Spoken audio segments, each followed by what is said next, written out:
बड़ी जानकारी के साथ ही बड़ी जानकारी भोपाल से सामने आ रही है, जहां भारतीय जनता पार्टी के वरिष्ठ नेता प्रभात झा का निधन हो चुका है। दिल्ली के मेदांता अस्पताल में उन्होंने अंतिम आखिरी सांस ली है। पिछले कुछ दिनों से बीमार चल रहे थे। प्रभात झा प्रदेश के अध्यक्ष रह चुके हैं बीजेपी के, इसके अलावा राष्ट्रीय उपाध्यक्ष भी रह चुके हैं। बीजेपी के कई अहम पदों पर रह चुके हैं प्रभात झा। पत्रकारिता से करियर की शुरुआत प्रभात झा ने की थी और ग्वालियर के स्वदेश न्यूज़पेपर में काम करते थे प्रभात झा, संपादक वहां पर रहे। और ऐसे में आज उनका निधन हो गया है। दिल्ली के अस्पताल में उन्होंने आखिरी सांस ली है। मेदांता में उनका इलाज चल रहा था। भारतीय जनता पार्टी के वरिष्ठ नेता और राज्यसभा सांसद रह चुके हैं प्रभात झा। और ऐसे में आज उनका एक लंबी बीमारी के बाद दिल्ली के मेदांता में निधन हो गया। विकास चंद्र ज्यादा जानकारी के लिए हमारे साथ हमारे संवाददाता जुड़ गए हैं। विकास, बीजेपी के वरिष्ठ नेता प्रभात झा नहीं रहे, क्या जानकारी? ये प्रभात झा का सुबह 5 बजे निधन हो गया मेदांता हॉस्पिटल में, और लगभग 1 महीने से वो बहुत गंभीर रूप से बीमार थे। और पहले तो उन्हें भोपाल के एक निजी अस्पताल में भर्ती कराया गया था, बाद में उन्हें एयरलिफ्ट कर दिल्ली लाया गया था, जहां उनका इलाज चल रहा था। लेकिन आज सुबह उन्होंने 5 बजे अंतिम सांस ली। देखिए, बीजेपी के बहुत ही वरिष्ठ नेता थे, राज्यसभा के सदस्य रहे, वो संगठन के मजे हुए नेता थे। बीजेपी का जो मुख्य पत्र है कमल संदेश, उसके वो संपादक रहे, संगठन में भी वो काम करते रहे।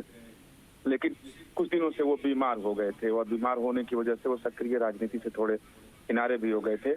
और अब उनका निधन हो गया है। जो पारिवारिक सूत्र बता रहे हैं कि या तो वो लोग ग्वालियर या फिर उनका जो पैतृक गांव सीतामढ़ी जिला बिहार में पड़ता है, और यही गांव है उनका, तो वहां होगा। अभी परिवार के लोग तय कर रहे हैं कि उनका अंतिम संस्कार कहाँ हो, क्योंकि वो उनका बचपन से लेकर के अभी तक वो मध्य प्रदेश की राजनीति से जुड़े रहे, मध्य प्रदेश के प्रदेश अध्यक्ष भी हो रहे, और एक उनका अपना रुतबा था, एक मध्य प्रदेश बीजेपी में अपनी उनकी एक पहचान थी।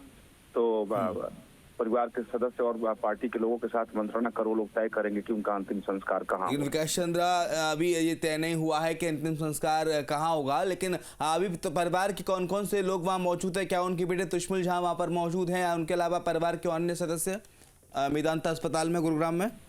हाँ, उनके बेटे वहाँ पर मौजूद हैं, परिवार के दूसरे सदस्य वहाँ पर मौजूद हैं। और अभी जानकारी मिलने के बाद पार्टी के भी तमाम नेता मेदांता हॉस्पिटल की ओर रवाना हुए हैं। और परिवार के जो अन्य सदस्य हैं वो लोग भी, जो जानकारी अभी मिली है, जब मैंने बात किया तो रास्ते में सब लोग पहुंच रहे हैं। और यहाँ पार्टी, जैसा मैंने पहले कहा कि परिवार के सभी सदस्यों के इकट्ठा हो जाने और पार्टी के वरिष्ठ नेताओं से मंत्रणा करने के बाद वो लोग तय कर लेंगे कि वो ग्वालियर लेकर जाएंगे या कोरियाही सीतामढ़ी लेकर जाएंगे। क्योंकि हालांकि उनके बेटे से बात हुई तो उन्होंने कहा कि इन्हीं दो जगहों में से किसी एक जगह पर उनका अंतिम संस्कार किया जाएगा। बिल्कुल विकास चंद्रा, यहाँ पर 67 साल के थे वो, और 1 महीने से, लगभग 1 महीने से बीमारी से जूझ रहे थे। दिल्ली के मेदांता अस्पताल में उनका इलाज चल रहा था। लेकिन कब उनका निधन हुआ है, कब तक, किस समय ये जानकारी सामने आई है कि उनका निधन हो चुका है? आज सुबह 5 बजे उनका निधन हुआ, और उसके लगभग थोड़ी देर बाद उनके बेटे के द्वारा ये जानकारी दी गई, चूंकि अस्पताल में वो मौजूद थे और लंबे समय से बीमार थे और लाइफ सपोर्ट सिस्टम पर उनको रखा गया था। देखे कि उनका 4 जून 1957 को उनका जन्म हुआ था, और हालांकि बहुत ज्यादा उम्र नहीं थी, बहुत सक्रिय रहते थे राजनीति में, वो अपने कामकाज में बहुत सक्रिय रहते थे और बीजेपी के संगठन के बड़े मजबूत पिलर माने जाते थे प्रभात झा। तो बीमार हो गए थे और लगातार डॉक्टरों की तरफ से कोशिश हो रही थी कि उन्हें वापस लाया जाए, क्योंकि वो लाइफ सपोर्ट सिस्टम पर थे। लेकिन आज सुबह 5 बजे उन्होंने मेदांता में अंतिम सांस ली है। देखिए, एक राजनीति के मजे हुए खिलाड़ी थे विकास प्रभात झा, और ग्वालियर में अपने परिवार के साथ रहने आ गए थे काफी वर्षों पहले। वहीं से ग्वालियर के MLB कॉलेज से उन्होंने डिग्री हासिल की, राजनीतिक जीवन में वहां से प्रवेश किया। ग्वालियर के स्वदेश न्यूज़पेपर में भी वो लगातार काम करते रहे। इसके अलावा फिर भारतीय जनता पार्टी के मुखपत्र में भी उन्होंने काम किया।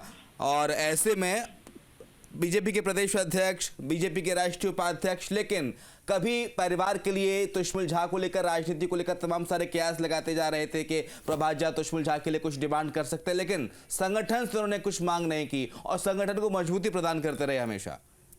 बिल्कुल सही कहा आपने। प्रभात झा ने अपने परिवार के लोगों के लिए कतई कभी मांग नहीं की, और कभी ये सुना भी नहीं गया कि वो अपने परिवार के लिए, खासतौर पर अपने बेटे के लिए या किसी दूसरे रिश्तेदार के लिए वो पार्टी में कोई बर्थ मांगते हो, कोई जगह मांगते हो या कोई पद मांगते हो। आप देखें, जो बीजेपी का मुखपत्र है कमल संदेश, आज जो उसकी पहचान है वो प्रभात झा की वजह से ही है। प्रभात झा ने अपनी शुरुआत पत्रकारिता के जीवन से ही की थी और लंबे समय तक वो पत्रकारिता करते रहे। उसके बाद वो बीजेपी से जुड़े और धीरे धीरे संगठन में काम करने लगे। बाद में वो कमल संदेश के संपादक बना दिए गए और लंबे समय तक कमल संदेश का संपादन उन्हीं के नेतृत्व में हुआ और संगठन में भी वो काम करते रहे। पहले लगातार वो दिल्ली में ही रहते थे, जब राज्यसभा सदस्य हो गए तब भी वो दिल्ली में ही उनका आवास था, लेकिन बाद में वो फिर ग्वालियर चले गए थे और वहीं पर वो रहते थे और वहीं की राजनीति में वो सक्रिय थे। तो उनकी अपनी एक ठीक है, पहचान। मैं लौटूंगा आपके पास। विकास जी, हमारे साथ कृषि मंत्री कमल पटेल इस वक्त फोन लाइन पर जुड़ गए हैं। कमल पटेल जी, बीजेपी के वरिष्ठ नेता प्रभात झा हम सब के बीच नहीं रहे। पूर्व कृषि मंत्री कमल पटेल जी हमारे साथ, बीजेपी के वरिष्ठ नेता प्रभात झा नहीं रहे। प्रभात जी के निधन की खबर सुनकर हृदय दुखी है। वो हमारे बहुत ही समर्पित भारतीय जनता पार्टी के संघ के स्वयंसेवक और भारतीय जनता पार्टी के वरिष्ठ नेता और कार्यकर्ता थे। उनके सानिध्य में हमने काम किया है। मैं युवा मोर्चा जब अध्यक्ष था तब वो मीडिया के प्रभारी थे। उनका मार्गदर्शन हमें हमेशा मिलता रहा। प्रदेश अध्यक्ष रहे, हमारे राज्यसभा सदस्य रहे और पूरा जीवन उन्होंने देश के लिए, पार्टी के लिए, संगठन के लिए समर्पित किया और आज वो हमारे बीच में नहीं है। ये हमारे लिए अपूर्णीय क्षति है। दरअसल एक राजनेता के तौर पर आप उनकी स्मृतियों का अगर याद करते हैं, आपकी कभी मुलाकात हुई होगी कमल पटेल जी उनसे, किस तरह की मुलाकात रही, कोई आप उनके साथ बिताया हुआ पल साझा करना चाहेंगे आज दर्शकों से?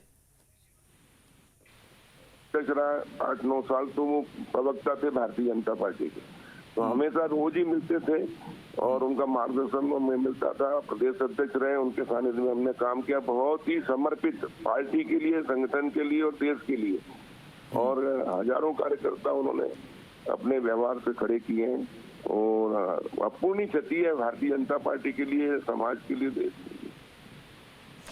बिल्कुल कमल पटेल जी राजनीति के मजे खिलाड़ी ये रहे हैं और जिस तरीके से उनके निधन की खबर मिली है बहुत ही दुखदाई ये जानकारी। इतिहास उनको सदैव याद करेगा। लेकिन कमल पटेल जी, एक बात प्रभात झा के अंदर देखी जाती थी कि जब भी वो किसी से मुलाकात करते थे, जैसे कि मैं भी छात्र जीवन के दौरान कई बार प्रभात झा से मुलाकात मैंने की, तो हमेशा मतलब एक अलग अंदाज में मुलाकात करते थे। नहीं देखते थे कोई छोटा है, बड़ा है, कोई वरिष्ठ पद पर है कि नहीं है। हर व्यक्ति से बड़े ही खास अंदाज में, एक अलग ही अंदाज में, एक मिजाज रहता था उनका मुलाकात करने का, मिलने का। बड़े मिलनसार व्यक्ति थे प्रभात झा। बिल्कुल, वो एक स्वयंसेवक थे और एक कार्यकर्ता थे और इसलिए जमीन से जुड़े हुए थे और इसलिए वो सबसे प्रेम से मिलते थे, हंस के मिलते थे और बहुत ही साहित्य का उनको ज्ञान था।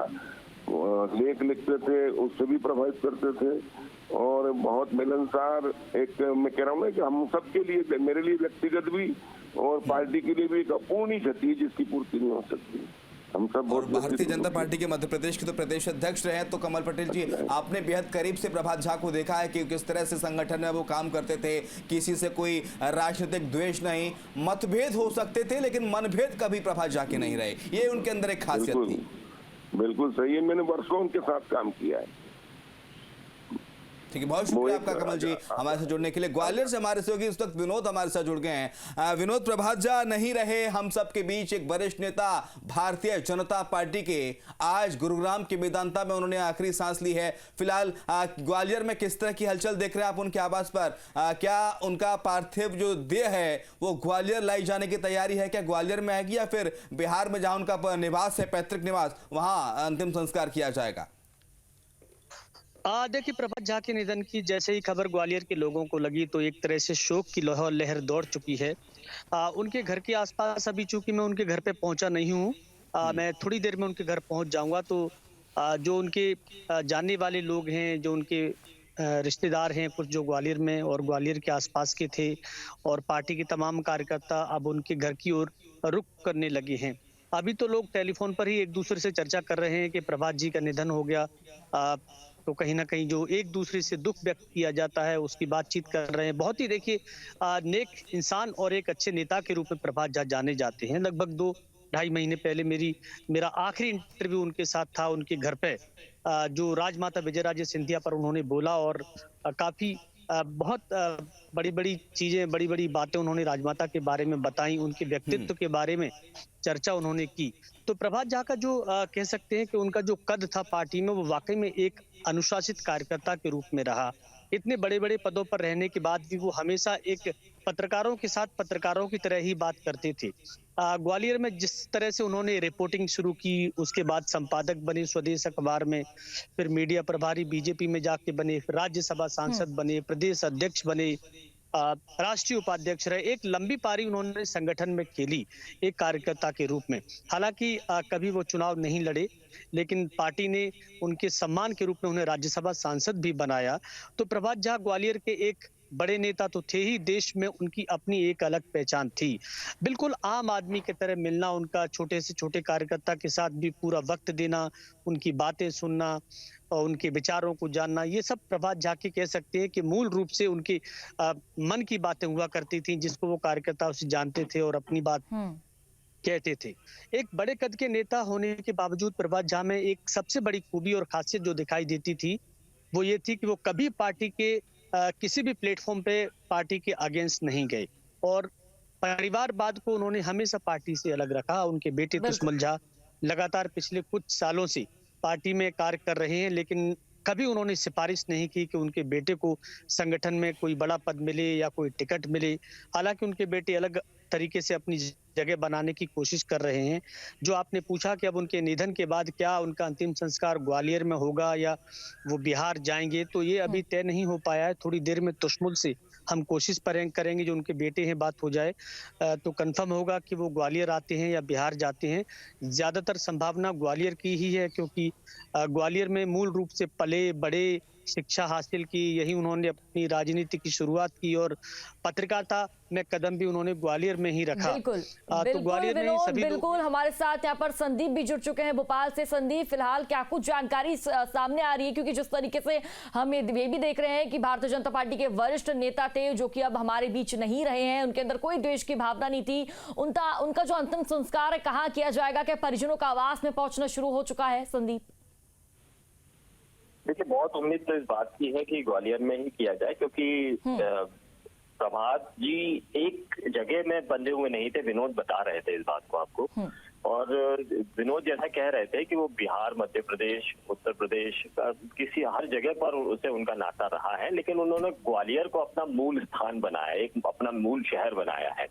और अब वो अक्सर अपने जो जितने भी त्योहार हुआ करते हैं वो ग्वालियर में ही मनाया करते थे। तो बहुत उम्मीद है कि उनका परिवार अंतिम संस्कार के लिए ग्वालियर का ही चयन करे। हालांकि ये परिवार का बहुत व्यक्तिगत मामला है और अभी तक कुछ तय नहीं हुआ है, सार्वजनिक नहीं किया गया है।